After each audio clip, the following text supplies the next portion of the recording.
Morning, everyone. Broken Meeple here for another podcast. 8th of March, 2026. 26 is already starting to fly, but we're still in the quiet season for board games, so there's not a huge amount to sort of reflect on that's new. Hence reviews have been a little bit more sparse since January when I caught up with all my stuff. But there's been at least some other content that you can have. There's, one review already out and the second one coming. And of course, top 10 lists can now try to resume because, well, I've got the time to do them because there's not many other games to review. So there's definitely stuff on the way. Otherwise, things so far here, pretty good. New job is going well. I'm enjoying it. People are nice. I'm, settling in nicely. It's a lot of work. It's piling on, but not overwhelming, and I feel like everything I do is more meaningful there. So, so far so good. In good spirits there. If anything, negatives in my life at the moment, just that not a lot else is happening, really. I mean, a lot of my stuff doesn't really kick off until about late March in the case of April and that. February and March just tend to be pretty devoid of any weekend activity, and after my weekday plans lately have been cancelled by people because they're doing other things, and it's just like, when everybody else has plans and then they cancel and then you're basically left to wallow away in your own house by yourself, it's like, it can get a little demeaning at times. But, I've tried to keep myself entertained, but I mean, there's only so much channel stuff to do, and obviously I do need to take a break every now and again, but I'm trying to play some solo games now and again. I'm waiting for the next Steam sale before I do any more PC gaming, because I've just finished a second run of Baldur's Gate 3 with the Dark Urge playthrough, where I go full-on evil. Ooh, it's fun. You get to do some messed up stuff, and the ending is just like, everything's gone to pot, and love it. Yeah, playing evil is more fun in games. I always tend to play the folk hero as the first playthrough. Play the goody two-shoes, because that's always the main way you're supposed to play these roleplay games, to play it as a good character, or somebody who gets a redemption arc. And so after I played it as a good character, I decided, right, now I want to play it as an absolute dick.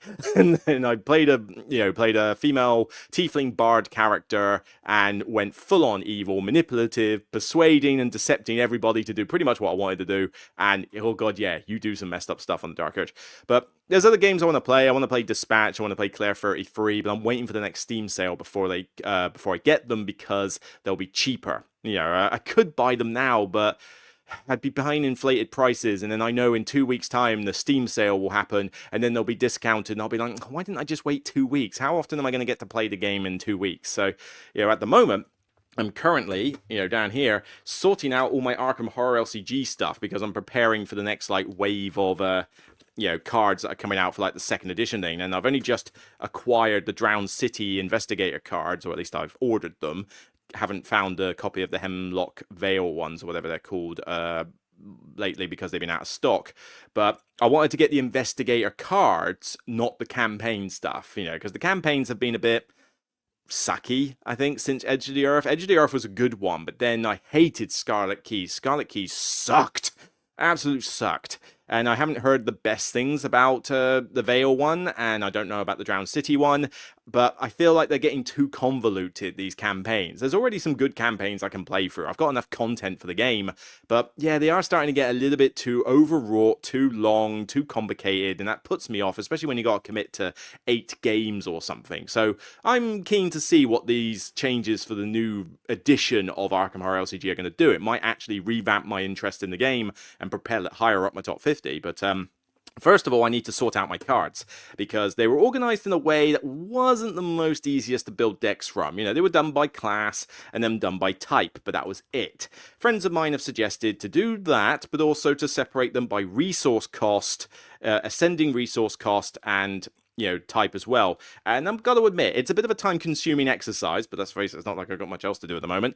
But it will actually make deck building a bit easier, because then when I net deck off the internet, I can sort of look at the resource cost and go to the exact section I need. So it'll be a bit better. I don't bother with alphabetical nonsense. That's just not worth it. But yeah, I'm sorting through that at the moment, and maybe this will drive a desire to sort out the Marvel. I mean, most of that's pretty much sorted, that's fine, but it might even kickstart something to look at my Lord of the Rings LCG stuff again, so I'm kind of looking more at what solo games I can play that I enjoy. So, because I don't tend to play Euro games much solo anymore, I tend to play more of the sort of thematic or quick games solo.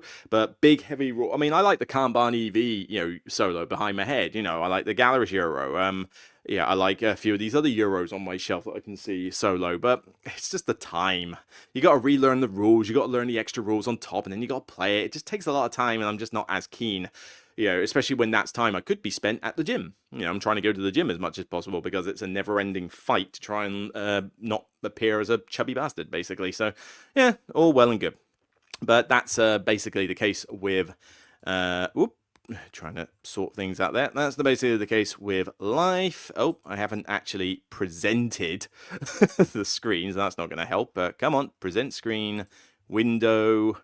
let me put myself back on the screen a minute. So, yeah, I mean, in terms of the channel, it's been doing good. We're doing fine, but as soon as I actually figure out how to present my screen, I'll be able to actually show you it. Yeah, see how prepared I am today on this particular show. In terms of conventions coming up, while I sort this out, not going to Aircon. Various reasons I don't go to that now. And I will be going to Shake, Battle and Roll at the end of the month, so that is a given. That's a Southampton-based local one, so that will be good fun. I don't think I'm going to BakeCon in April. I mean, the problem is there's two problems. Firstly, I've only got so much time in a year to go to conventions, but also because I joined this job late compared to when they do their payroll stuff, I wasn't allowed to buy a week of holiday like I normally would. So I'm going to have more money this year. Not that I need it, but desperately. But I'm also like unable to buy that extra week. So I'm 5 days holiday short of what I had last year, which means I need to be a little bit more sparing with the days holiday I do take. And so that does mean restricting myself to certain conventions or not taking the Fridays off with some of these conventions, and doing things like that. So it's just something I've got to deal with. But it does mean restricting which conventions I go to, and it will just depend on that, really. But Shake, Battle and Roll is still desperately happening. So, channel-wise, 27,321, being quite a few extra subs in the last month, actually, thanks to the top 50, so that's a good shout. The top 50 is now wrapped up. That is all done and dusted, so all 50 games have been talked about, and as usual, the views tend to be skewed towards the top bit. I mean, if we go to the bottom there, 5,500 there, 5,006 there, so about equal. 6 and a bit thousand there, then 20 to 11, 7,000, and then 10 to 1, 11,500. So, yeah, please keep the viewership on those going up because they are probably the best videos I do in terms of viewership. But, yeah, it's always the case. The top bit always gets more of the views, and, I'm glad people are, for the most part, enjoying it. I mean, 96.4 likes, so 24 people dislike my top 10 games, purely for the reason that they don't like the 10 games in my top 10. What a pathetic reason to dislike a video. Shame on you. But, yeah, so they're still going strong. Reviews since the last one. I mean, I finished off the Beyond the Base Game double that I was doing. So Beyond the Base Game Bordeaux for viticulture. Wow. I mean, I give a seal of distinction to something from Stonemaier. Go figure. Spoiler. And I've got 2 small reviews to do. One for Movie Tricks, which is ready to go. I'm just going to air it probably Tuesday, maybe Wednesday, Wednesday this week. But obviously because of this podcast. And Spokes got got issued on the 5th. So Spokes is a very local game. It's a UK-based game, a little cycling racer. By all means, check that one out. I mean, it's low views because no one's ever heard of it. But yeah, if you've been to the UK Games Expo, you should have seen this game popping up every now and again. So yeah, by all means, check out that one. It's a very quick review. It's only 16 minutes. There's not a huge amount to talk about. It's a very small, light game. But yeah, that's kind of it for the channel. In terms of future content, I mean, I will start doing the top 10 trick-taking games very soon, because I think it's about time we got those underway. I mentioned the Movie Tricks review. That's coming out shortly. But other than that, there isn't really any other games to review. I mean, I am told that there's, I was meant to get Stone Saga as a copy, but that doesn't seem to have happened. I was promised that back in January, so I don't know what's going on with that one. I was meant to get a copy of Lands of Silmaroth or whatever it's called. It's or something like that. It's basically the next Ryan Lockett Red Raven games thing. But for various reasons, I wasn't able to get a prototype copy of it. So instead, they're going to send me a production copy when it's done, and I'll review it then. So I will do a review for it, but just no upcoming review of that. And Lands of Evershade, the one that I did a preview for Awakened Realms, I should be getting a mass production version of that in the next month or so.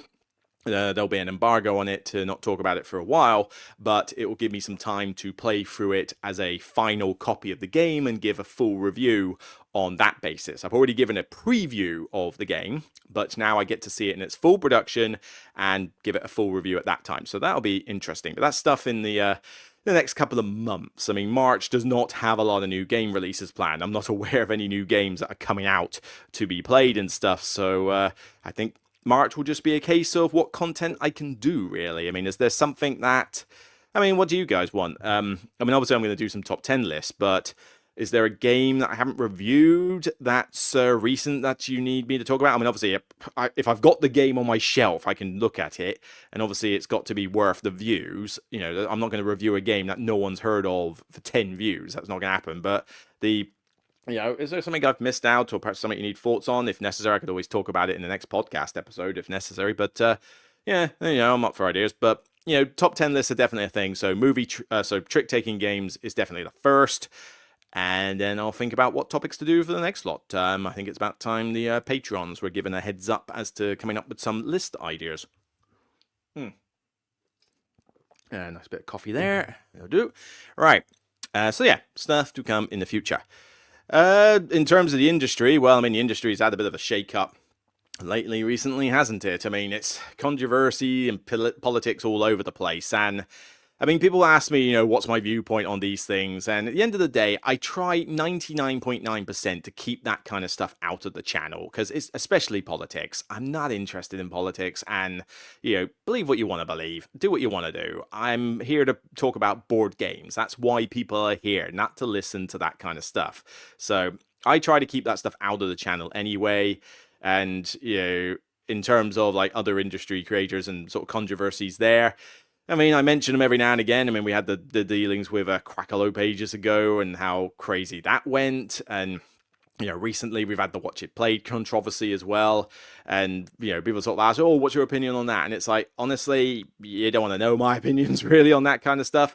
But at the end of the day, somebody made a very good quote on a feedback thread for it. I don't know if it was a quote from something else or whether it was just his thing. But I think it might be like a quote from some film or speech or something. But basically, whenever you have a scenario where it's two people arguing about something and it's a controversial thing, right? Every time you get one of those scenarios, doesn't matter who it is, what industry it is, or anything, is basically the same outcome.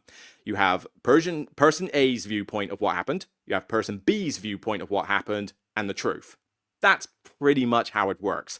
Nobody ever comes out of the scenario squeaky clean with a nice, like, flat, with a clean slate. It doesn't happen. There's always something else going on behind the scenes because people are only willing to talk about the stuff that's going to help their case. So like I say, I've had no dealings with them, for ages. We clashed ages ago, and it's like, I've never bothered to do anything since.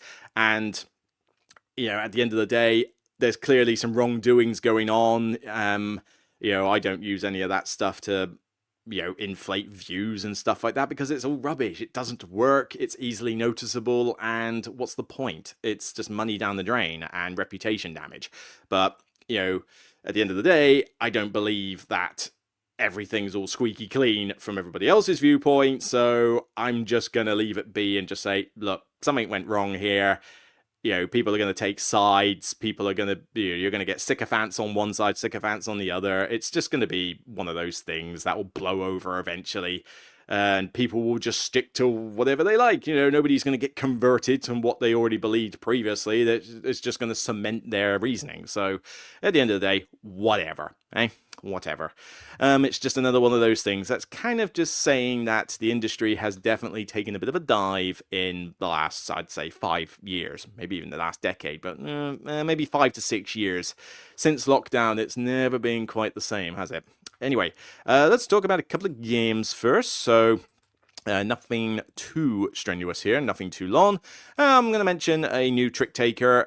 This got suggested to me by a friend from the Dranda Games team who also showed me the Kosu dice. We went to the booth. I can't remember who was saying it, but it wasn't one of these publishers. Sunnybird, New Mill Industries, and Blue Tea Spiel. It wasn't them. I think it was Good Games Publishing, the same people who did 12 Rivers, were selling it at the time. It was like barely even 10 quid after, Euro conversion, so it was really cheap, and I thought, yeah, you know what, I want to buy this. Now the pictures, this is the picture of the box that I got, but the pictures that you see in a minute are probably going to be of the old version of this. It's called 7 Prophecies.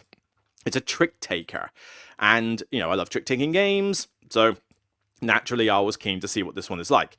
Now these photos are of different editions of the game, so I don't think this is going to be quite as easy to do, but frankly, it's a bunch of cards with numbers. I mean, what more do you need? But I'll try to find a more clearer picture of the game and how it works. This is good. So the idea is that it's a typical, play so many rounds, try to get points for winning tricks, and first person to get to a certain point then wins. But there's a bit of a twist with this one, and I do love these trick takers with twists. The idea is that you are trying to predict, well, this is not the twist, the idea that you're predicting how many tricks you're going to win in the round, but the idea is that you are predicting how many times you're going to come first, second, third, fourth, whatever, depending on player count, in the round. So I'm going to win 3 tricks. I'm going to come second twice, third 3 times, that sort of thing. And it's like, well, how the hell do I gauge that? The clever twist here, though, is that these cards at the top here, these color cards, determine what trump is in effect for each hand of the round. You previously, before the round starts, predict how many times based on those color cards and your hand, how many times you're going to come first, second, third, or fourth. You track them on this little marker card here with cubes. You put the cubes on the first, second, third, fourth, like cards on the left, and the idea is that you play through each hand of the trick, and you're trying to essentially, unload all those markers. So the decision as to whether you're trying to win a trick, lose a trick, or just try and come second or third in the trick is constantly a decision space for every hand of the round. It's a very clever little game, and it doesn't take too long to play, about half an hour. It's basically a filler. You've only got to get so many points, but there's a good amount of, yes, you got to follow the lead color and stuff like that, but there's tactical play as to whether you think you should win a trick now or lose it now, because you might be in a position to win it, but you don't want to win it. You've already unloaded all your winning tricks, so now I need to lose this one. Well, I could play that instead and come third. That's not so bad, but now I need to lose the next trick. I need to play some really low number, and it's very clever, very cool little system. Easy to play, but, easy to play after you've played a demo game of it, because trying to explain it to people was a little bit on the tricky side. Oh my god, how's this supposed to work? This is very different. But I was impressed with this one, and, I've played it enough times now, so will it appear on my top 10 trick takers? You'll have to see. But this was a neat little game. Very clever. Definitely worth grabbing if you see it on a convention. You're not likely to see it too often in retail, although maybe you'll get lucky. But yeah, if this turns up for cheap on one of the Asian board game stalls at Essen or Games Expo or something like that, then I recommend grabbing this one. This is a neat little game. And then the next one, I'm not going to talk about too much because I feel like I might have talked about it briefly before, is The Lord of the Rings, The Fellowship of the Ring trick-taking game. I've not played the Two Towers version. It's more the same. But, what are my views on this particular trick-taker? Overall, I do like it, but there is a caveat. This is basically a co-op trick taker. So each round of the game, you have character cards that you draft. They have a special ability for the start of the round, but also a condition that must be met in order to pass the round. And basically, you play a trick taker with your friends, standard trick taking rules, except, Frodo has to win a bunch of ring cards, Gandalf here has to win one or more tricks, Sam has to win a specific hills card, that kind of thing. They're pretty repetitive, these objectives. That's one of the problems I do have. But you can already get the idea that this is kind of a bit like The Crew. And that's pretty much what this game is. It's practically a clone of The Crew. And I love The Crew. The Crew is a fantastic trick-taking game. This is a solid trick-taking game. But I think I prefer The Crew. And, the artwork I'm not a fan of. This is not my style of artwork. It's very Renaissance-y. It's just an art style I'm not a fan of. So I don't like the look of this game. It's not for me. But other people will disagree. It's just what kind of art do you like? But you play through it in chapters. The story is whatever. We know how Lord of the Rings plays out now, and this is a trick taker, so the story doesn't mean jack. But you play through each chapter, and each one introduces maybe like a quirk to the rules. Like one round, you've got Tom Bombadil's tree, and it sucks up all the forest cards and does something with them. And another round, you have a character ability that means they draw more cards than everybody else, so they've got loads of options. Another character has fewer, so it's stuff like that. And you basically just play through each chapter. They get progressively harder, and you try to win it as a team. Now, it's a solid trick taker, but the crew is better. The crew has more variation for what the abilities, well, it's got like 50 scenarios, which I think is more than this one has anyway. So there's more variation in terms of the difficulties and stuff like that, and like the special quirks you can get. But also the mission criteria is more flexible, because you flip over the cards from the deck in Deep Sea, for example, and that's how you determine what the conditions of the round are.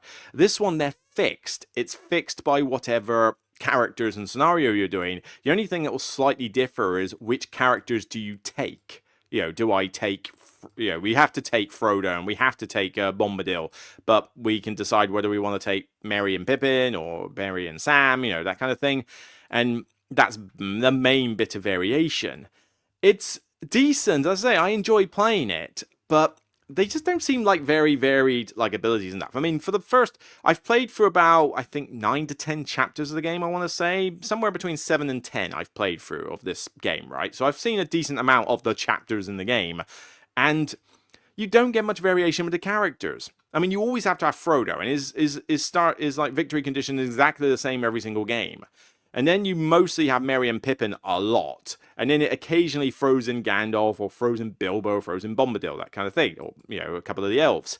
And I just don't feel that there's enough variation between the chapters. They don't feel that different. And it appears to be more rinse repeat with this one than I get in the crew. But that's not to say that this is a bad game. I still really enjoy it. It's just if you're going to tell me which one am I going to pick out of them to own, I'm going to own Crew Deep Sea any day of the week. It beats out the original Crew, and it beats out this.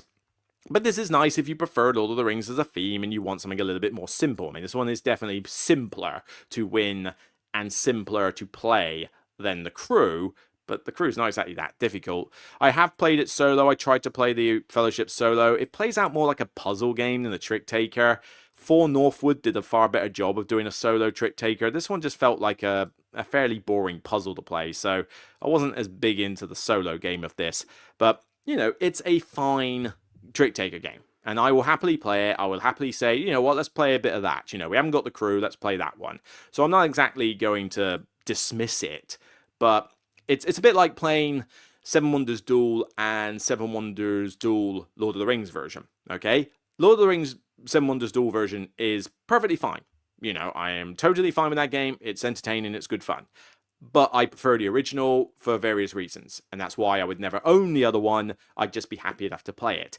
Same with this one. I already have the Crew. There's no reason I would own this one, but I'd be happy to play it if somebody shoved it in front of me. So it's like I say, I like it, but it just feels like we're running out of ideas here. I mean, this is practically cloning the Crew and not really adding much more to the formula. So, we are starting to run out of ideas in a lot of genres, and I think this is an example. This and the Seven Wonders Duel one is kind of an example of that. Throat is drying up already. I need to drink that coffee and like it. But yeah, 2 games there to chat about. So, hopefully a shorter episode at this rate. But I say that every single time, and I never do it. So we'll see if I eat my words. But we're going back to that smorgasbord list of suggested questions that I had from the previous podcast, because I thought they were pretty solid. And we're going for a question which is, what makes a game truly replayable? Because replay value is something that gets talked about a lot in board game reviews in general, me included. I will say a lot about the replay value of games, and it will factor into my rating. But I think you need to understand that there's more than one way to say a game is replayable, and it's going to depend on some other factors as well. It's not just simply how much content you shove in the game, because you can bloat things. People think that the best way to make a game replayable is just to have practically infinite number of combinations of stuff going on. Well, that helps, But that doesn't necessarily make me want to replay the game again, because, I mean, for starters, the game has to be fun before you want to replay it. You know, I don't care how much content you shove into something like Mage Knight or whatever. It's like, I'm not going to play it, you know, but that's a given. Let's just assume you like the game. But, you know, do you want to replay it again? Shoving content after content after content doesn't always work. I mean, LCGs are certainly bloated to that extent, and they've affected my enjoyment of the game, the fact that they do get a bit bloated. But there are games that have got a lot of replay value that I've sold. I sold Anachrony, the David Turksey Mindclash game, and I like Anachrony, perfectly like Anachrony as a game. But that Infinity box, I mean, it had way too much stuff in it. You could never remember all the rules to it. It took ages to get it to the table and played, and those mini expansions just weren't worth the cardboard they were printed on, especially the later ones. And you know, yes, you could argue, oh, but there's so much replay value in that game because now you can combine it with all these modules and, you know, have the advanced version and do all that. But if it's too much effort and too much of a time sink in that, then it doesn't matter how much content you shove into the game. It just feels like I've wasted my money buying stuff I don't need. So, you know, just spamming content doesn't necessarily make the game replayable from my standpoint. Now, you know, some will argue, well, okay, you can't have a game be replayable if there isn't, you know, multiple sets or multiple things that you can draft from and things like that.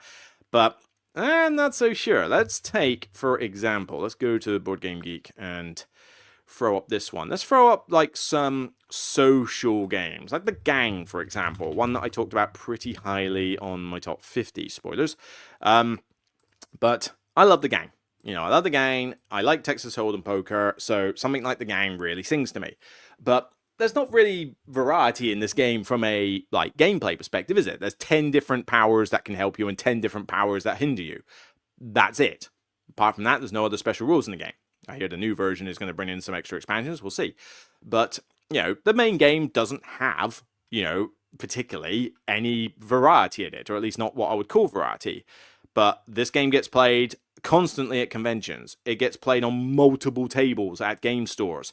I play it 3 or 4 times in a row without any question, and I'm happy to bring it to another setting. That's got nothing to do with how much content's in the game to say that this one is a replayable game. This one has the advantage of being the people. So, you know, I hate looking at the pictures of just random people I've never met, but, you know, this game is about the people.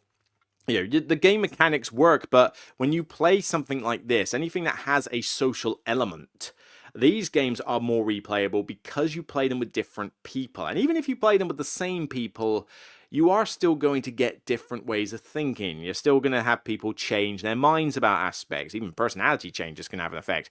But, you know, you're going to, even just having one different player in the group can spin it on its head and, like, introduce a new element. And when you take it to conventions, you're typically playing it with people you don't often play games with, we've never met before, so you get a different experience then. And that's nothing to do with the variety of the mechanics, and it's nothing to do with the variety of the content. It's the variety of the people. And that makes these games, you know, Cosmic Encounter, Deception, Murder in Hong Kong, One Night Werewolf, One Night, you know, Werewords, you know, all of these social deduction games are basically made by the people experience, which is why they tend to not get stale. Now, if the mechanics themselves rinse and repeat too often, then that can have an effect. Like, for example, I will not play the Resistance again because, you know, I mean, when you play The Gang, you can get some very different outcomes based on what players are kind of like. In the Resistance, I feel that we're at a point now where the game plays out the same way no matter what happens. I mean, the first round is basically a write-off. In games like the Resistance and Secret Hitler and Feed the Kraken, the first round is a write-off. You have no information, and nobody's going to be dumb enough to play bad on the first bit because it would just kill them stone dead. So, you know, people do it, but it doesn't end well most of the time unless the rest of the group are morons. So it's just one of those things where, you know, not all of them will stay replayable, but a lot of these games will because of people aspects. God,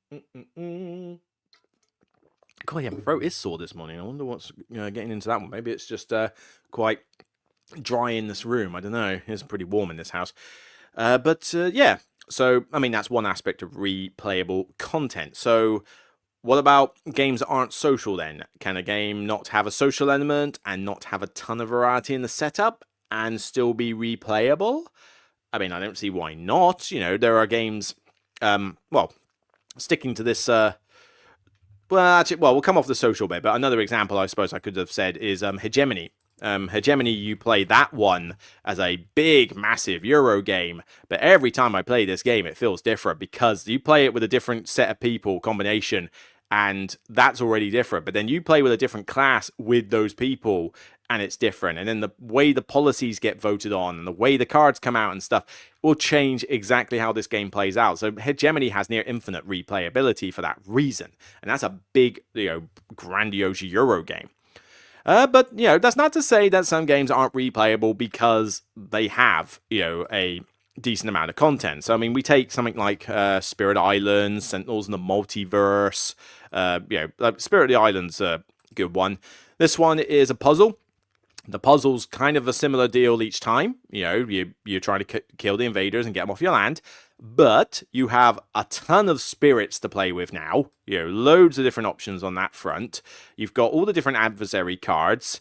You've got all the different, adversary cards, spirit cards. You've got all the power cards. The way the powers come into play is going to have an effect.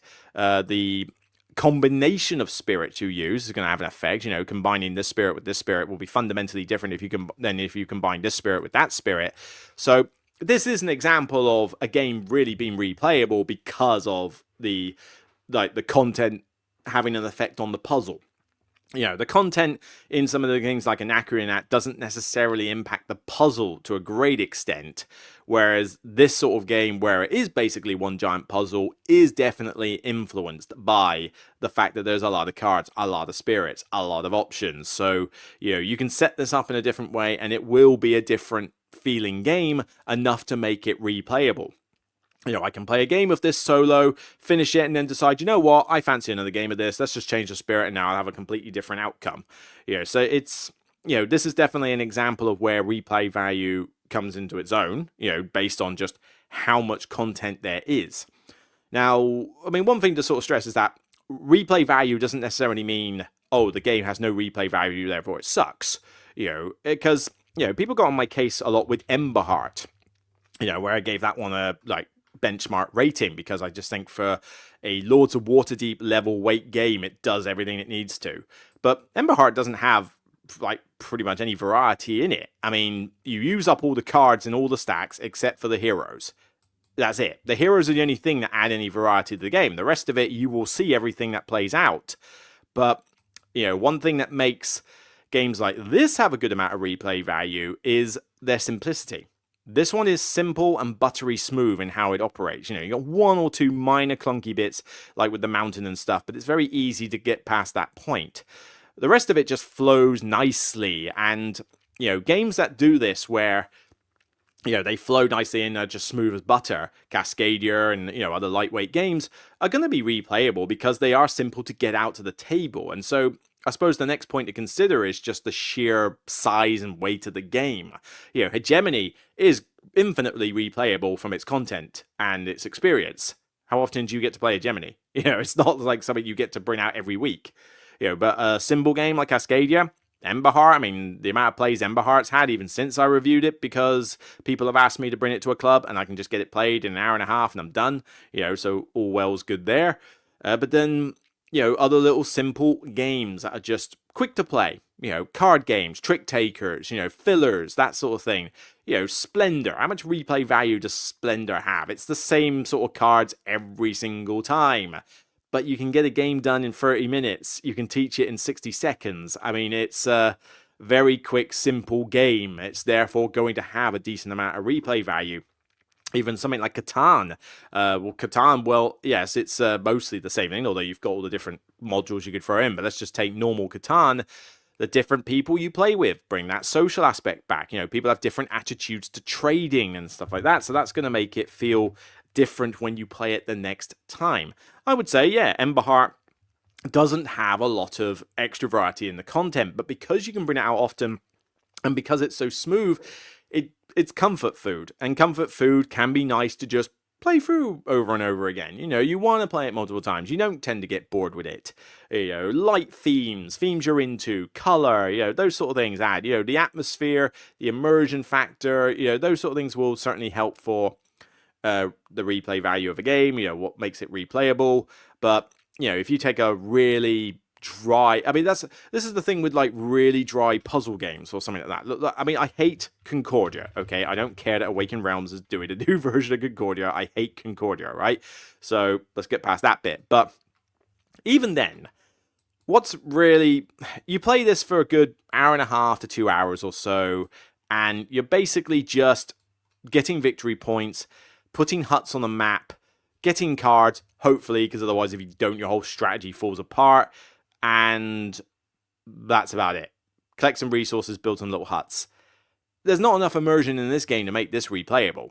Every time I played Concordia, it felt as dull and boring as the last time I played it. And I never felt like, oh, this was a fundamentally different game when I played it the second time. It's like, no, it just felt the same as all previous times. And so even if you like the game, you know, you gotta be honest that there's a reason why some people might get bored of it over and over again, because if you do play it, eventually you are just going to see everything the game has to offer. And so the reason you've kept the game is because you love what it is it's offering. But you got to admit, it's not offering anything different each time you play it. So, you know, I'm using Concordia, and maybe that's a bad example because I hate the game, but, you know, even just, I'm trying to think of a light Euro, or a midish, lightish Euro that I've sold because, well, I mean, Lords of Waterdeep was one that I mentioned. I have now sold that. So, I like Lords of Waterdeep. It's a perfectly solid game. But I am a bit bored with it now. I mean, it's given me all it can. The variety in this is pretty much reduced to, I mean, the quests all kind of feel the same, really. The main variety is the buildings and what buildings get built by players.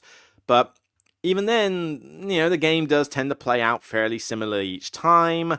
There's mandatory quests are a bane on the game. I hate them. Hang on a sec. Yeah, I'm really struggling with the throat at the moment. I might have to take some breaks during this recording.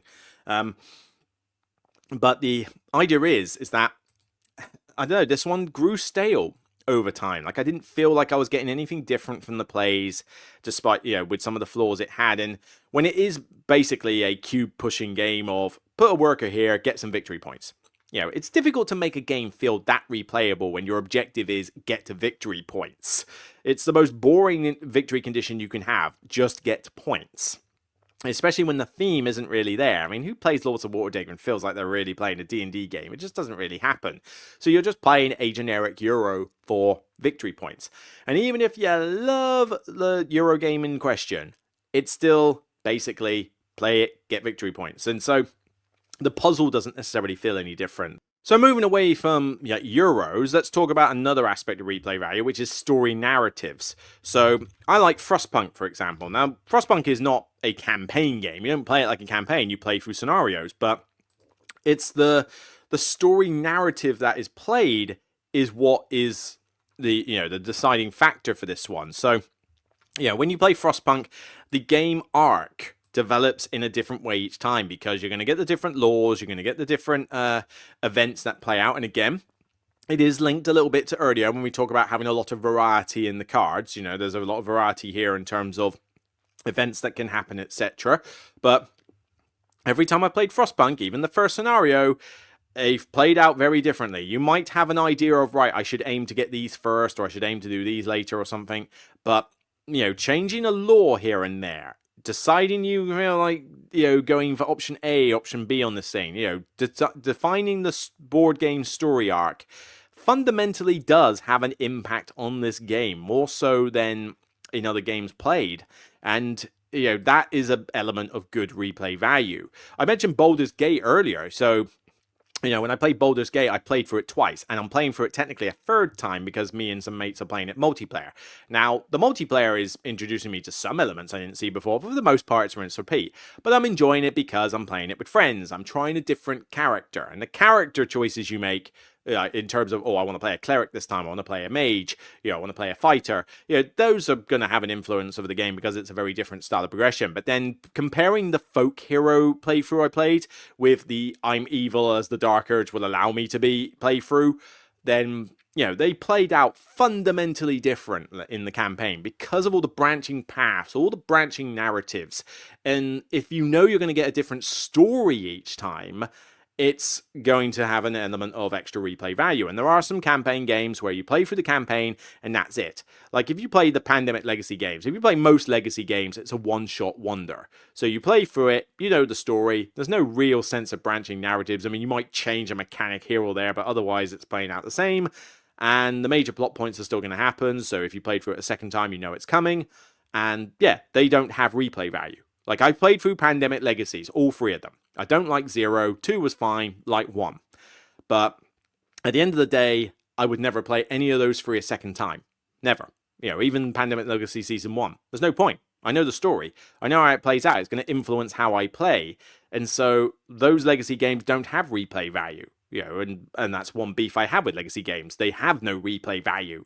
They try to shoehorn it in by saying, oh, well, you can play this game after it's done. It's like, yeah, but if your Ticket to Ride Legacy game was trash when I was playing through it as an evolving game, do you think it's going to be any more fun when I play the finished map knowing that this sour taste in my mouth came from your crap game? It's not going to happen.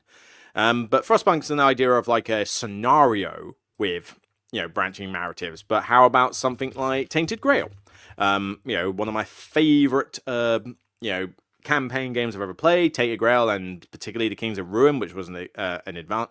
You need the second edition of Fall of Avalon. You need those extra rules put in, but yeah, both campaigns I love, and I played like the spin-off stories from it. I have played a lot of Tainted Grail. But this one, I mean, yeah, you have the major plot points, but you can still go off on pretty different tangents with this one. I mean, depending what it is you do in terms of, who you meet, what decisions you make, what type of character you are, who you're playing, because that will have like backstory elements and things. Some bits will repeat, but there's a lot of different approaches you could take. So you could still play through games like this at least a good 2 or 3 times before you feel like, yeah, I've seen pretty much everything there is to see, and that's it, nothing else more me here. But even they aren't too far off from Legacy games because there's only so often you can, play these all the way through. You are going to have times where you play it through at once and you feel that's enough. I don't tend to play a lot of campaign board games more than once because I feel like I've done the majority of the game at that point, but I feel like I could replay it, but then it's a time sink. And that's the other aspect, going back to the simple games I mentioned earlier. Simple games are easier to replay. They're easier to get to the table. A big game that you got to commit to is harder. And that's why Arkham Horror LCG has suffered. Because, yes, you can play the standalone scenarios and they are better. But most of the time you're playing it in a campaign. And that requires committing to an 8-campaign game. 4 if you play the Dream Eaters. And I know that this new edition of it is going to have just 3. And I think 3 is good and bad. Bad because it might mean that they can't cram enough story into 3 acts, but good because it means you'll be able to play through a campaign a lot easier. Also, I'm a little bit curious as to how easily you're going to be able to level up your deck. I mean, how much experience can you possibly get in 3 acts compared to 8? So there is that aspect, and I'm not sure how it's going to resolve, but it's another thing to bear in mind. Alright, so I think my throat is definitely playing up, so I might have to wrap things up there as a shorter episode. But what I'm getting at here is that it's essentially a case that what makes a game replayable, it's driven by variety, it's certainly, but it's about allowing players to experience something new, different, or more challenging in subsequent playthroughs. So you might argue that the Euro games, for example, the ones that I say, well, you're just doing something to get victory points. Where's the replay value? If you are one of those skill monkeys that loves to speed run a game, video game, or wants to become the best possible player at a particular Euro, then, well, yeah, you might actually get the replay value from the challenge of trying to improve your high scores. But I don't really care about that sort of thing. But, it's about the experiences. So, you've got narratives with multiple endings, as I mentioned. You've got, roguelikes, for example, can have decent replay value, although I tend to get bored. I tend to get a bit bored with the rinse repeat nature of a roguelike. You've got character builds, so, I'm playing this game and I'm going to play a fighter versus playing a wizard, very different styles of play. You've got the social aspects, so, playing with different people is going to influence the replay value in that. So, you have different ways of playing from different people in social games, and that's going to have an impact. So there's sandbox games. I love Caverna, I love Fields of Arle, Pursuit of Happiness and that, and because you get a different feel each time you play, because there's just so many options in the game, and that works for Euros. Euros where it's just one way of playing and that's it. I don't find that replayable. People will think, well, now I can really hone my skills so I can play this one way so well. That tends to bore me. Whereas in a sandbox game, I can go, right, this time I'm going to rear sheep. This time pigs. This time I'm going to do mining. This time I'm doing adventuring. This time I'm doing farming. This time I'm just going to build buildings. This time I'm going to get 6 dwarfs. This time I'm going to get no extra dwarfs. It's that sort of thing, makes it more replayable for me. So overall, what is it that makes the game replayable for you? Are there any factors that I've not considered that you want to bring up? By all means, get them in the comments. Do you agree or disagree with some of the claims made? Interesting little topic to talk about, and be interested to know what you have to think. But I'm going to go rest my throat because it does seem to be very dry and very itchy this morning. Maybe I've got a slight cold. I don't know, but something's a little iffy with it. Maybe it's just a bit too warm and it's a bit too dry. Perhaps I just need to hydrate more today. But either way, I should be fine. So thanks a lot for listening. Hope you enjoyed. I'll see you on the next Broken Meeple show. Take care, and thanks for listening. Take care, everyone. Bye for now.